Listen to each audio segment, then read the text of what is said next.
Puji Tuhan, kita tetap belajar dalam pemahaman Alkitab dalam kitab Imamat.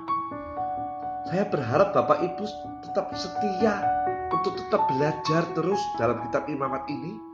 Memang sulit, tetapi saya percaya Roh Kudus akan mendampingi saudara, memberikan pengetahuan dan hikmat untuk saudara, supaya saudara lebih mengerti lagi apa makna kitab suci dalam kitab Imamat ini.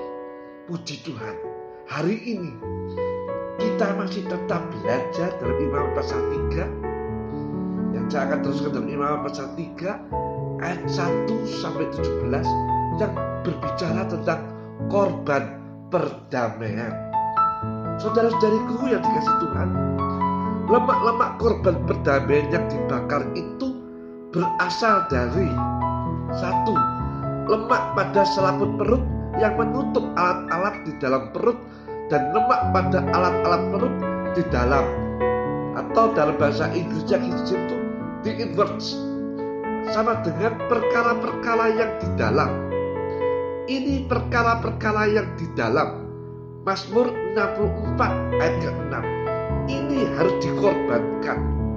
Lemak yang di dalam, percintaan yang tersembunyi yang mungkin tak pernah diucapkan, tetapi Allah ingin semua itu disucikan.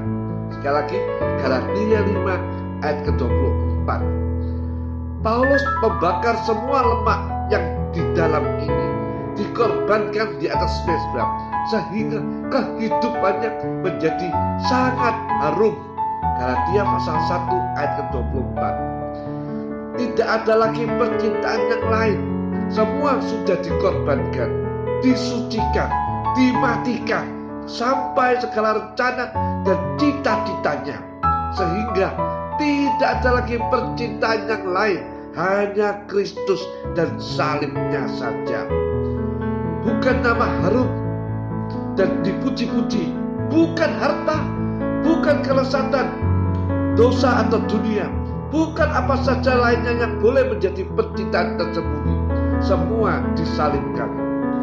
Orang yang suka salib, suka berkorban bagi Tuhan, seperti Soleman yang begitu banyak memberi korban perdamaian bagi Tuhan. Semua dikorbankan sampai perkara-perkara yang tersembunyi semua keluar dan dikorbankan. Tidak ada lagi percintaan tersembunyi di lainnya. Yang kedua, lemak-lemak korban perdamaian dibakar berasal dari satu lemak. Yang kedua berasal atau kata ginjal atau kidney, itu dalam bahasa Inggris kidney, dan batin atau range itu kidney juga, itu berasal dari kata yang sama. Sering tertulis Tuhan meneliti hati dan batin, itu sama dengan ginjal. Wahyu 2 ayat ke-23, Yeremia 20 ayat ke-12, Mazmur 26 ayat ke-2. Orang yang cinta Tuhan, yang suka membawa korban perdamaian, tidak suka adanya dosa-dosa yang tersembunyi. Saudara-saudariku, bagi orang-orang suci yang sungguh-sungguh berjalan dengan Tuhan, maka segala dosa-dosa yang tersembunyi dan musuh-musuh yang tersembunyi akan dinyatakan oleh Tuhan. Ulangan pasal 7 ayat ke-20. Dengan salah satu cara atau jalan, Dia akan menyatakan dan menghancurkan, sehingga orang-orang suci boleh lebih menyempurnakan kesuciannya. 2 Korintus pasal 7 ayat pertama. Saudara-saudari, orang-orang suci yang suka salib, suka berkorban terus, yang cinta Tuhan, itu juga mempersembahkan ginjal dan lemak-lemaknya. Semua dosa-dosa yang tersembunyi begitu indah berjalan dengan Allah, berjalan dalam Roh. Sebab segala perkara-perkara dosa yang tersembunyi akan menjadi nyata. Bagi Allah tak ada yang tersembunyi. Semua kelihatan jelas. Roh Kudus memindahkan dalam pikiran kita ingatan-ingatan tentang segala dosa-dosa yang masih tersembunyi. Roma 8 ayat ke-26 serta 27. 1 Korintus pasal 2 ayat ke-10 dan ayat ke-16. Sehingga kita itu sadar atau insaf, atau dengan cara-cara lain, Tuhan terlalu besar dan maha kuasa. Ia dapat mengingatkan kita dengan 1001 jalan sehingga kita makin disucikan. Yang ketiga, ingat yang pertama tadi, lemak-lemak korban perdamaian yang dibakar itu berasal dari lemak, ya kan, dari ginjal. Dan yang ketiga ada jala-jala yang menudungi pedas atau hati dan liver. Itu dari bahasa Inggris kisjim, terjemahan dari kisjim. Saudaraku, ingat, jikalau ada perkata-perkata yang tidak ada di dalam Alkitab saudara, itu saya ambil dalam terjemahan lama serta dari terjemahan dari bahasa Inggris atau kisjim, ya. Sekali lagi, jala-jala yang menudungi pedas. Ini selaput yang mengandung lemak yang menutupi hati. Dalam Amsal 7 ayat ke-23, liver itu sama dengan limpa, ya. Dikatakan anak panah kena di hatinya sehingga akhirnya mati. Menyerahkan hati berarti menyerahkan seluruh hidup atau penyerahan penuh sampai mati. Lemak yang menutup hati atau kecintaan akan Tuhan sehingga mau menyerahkan sampai mati. Yahya 21 ayat ke-18. Apa yang Tuhan Yesus perbuat di Getsemani, seperti dalam tutup Yeremia 2 ayat ke-11 atau dalam Ratapan 2 ayat ke-11, hatinya, ya, atau limpa tercurah ke bumi sebab luka putri Sion, kasih sehingga menyerah sepenuh itu berbau amat harum. Saudara-saudariku, begitu orang yang cinta pada Tuhan, Paulus menyerah sepenuh. Filipi 1 ayat ke-21, Galatia 2 ayat ke-22, 2 Korintus 1 ayat ke-9, seluruh hidupnya bagi Kristus. Sesuatu hidup yang amat harum di hadapan Kristus. Justru kalau kita mau hidup bagi diri sendiri atau menuruti daging, itu menghambat dan membuang bau harum ini. Bahkan alat-alat berat yang tidak dibakar atau dibiarkan menjadi bau busuk.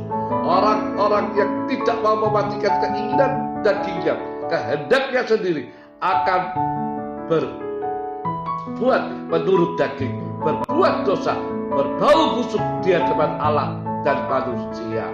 Yang keempat, yaitu tentang ekor anak yang penuh lemak. Seluruhnya dipotong sedekatnya pada tulang belakang, itu dibakar seluruhnya bagi Tuhan. Pada lembu dan kambing ini tidak ada. Anak domba itu bayangan daripada Kristus yang sempurna pengorbanannya. Ekor itu artinya bagian yang paling kecil, lawannya kepala. Ulangan 28 ayat ke-13. Dengan kerendahan hati, Tuhan Yesus mengosongkan dirinya sehingga menjadi yang paling kecil. Filipi 2 ayat ke-7. Korban cinta itu dengan rendah hati, penyerahan, pengorbanan harus disertai dengan kerendahan hati. Saudara-saudari, ini sangat penting sebab orang-orang seperti ini yang sangat diperkenankan oleh Tuhan, diberkati dan diurapi dengan luar biasa. Kita harus sadar bahwa semua ini dari Tuhan, bukan karena kita besar dan megah. Tuhan mengasihi kita, Ulangan 7 ayat ke-6 sampai 8. Tetapi ini semua oleh kemurahan Tuhan. Ingat belukar duri yang menyala, Keluaran 3 ayat ke-3. Keledai yang dinaiki Tuhan Yesus berjalan atas jubah-jubah yang indah. Matius 21 ayat ke-8. Tempayan tanah yang berisi barang yang mulia. Saudara-saudariku, beberapa orang yang menyerah sungguh-sungguh dan diberkati mudah tergoda oleh perasaan bahwa ia orang penting, orang yang besar, orang yang berhasil. Tetapi sungguh-sungguh kita harus sadar, ini semua oleh anugerah dan kemurahan Tuhan. 1 Korintus pasal 15 ayat ke-10. Jangan menjadi sombong, tetaplah rendah hati. Maka penyerahan dan persembahan kasih dengan kerendahan hati itu seperti ditambahi dengan bau harum ekor domba. Semua ini membuat korban perdamaian berbau harum. Kalau kita mau hidup selalu dalam sejahtera, Filipi 4 ayat ke-7, biarlah kita penuh bahkan limpah dengan korban perdamaian, dengan keempat macam lemak yang membuat bau-bau yang harum ini. Saudara-saudariku yang dikasih oleh Tuhan, lemak dan darah itu milik Tuhan. Jangan mengambil, makainya untuk diri sendiri, bukan milik kita, supaya kita hidup sungguh-sungguh diberkati dan tumbuh sampai sempurna. Sampai di sini pemahaman Alkitab kita tentang imamat pasal 3. Besok kita masuk di dalam imamat pasal 4 tentang korban dosa. Tuhan Yesus memberkati.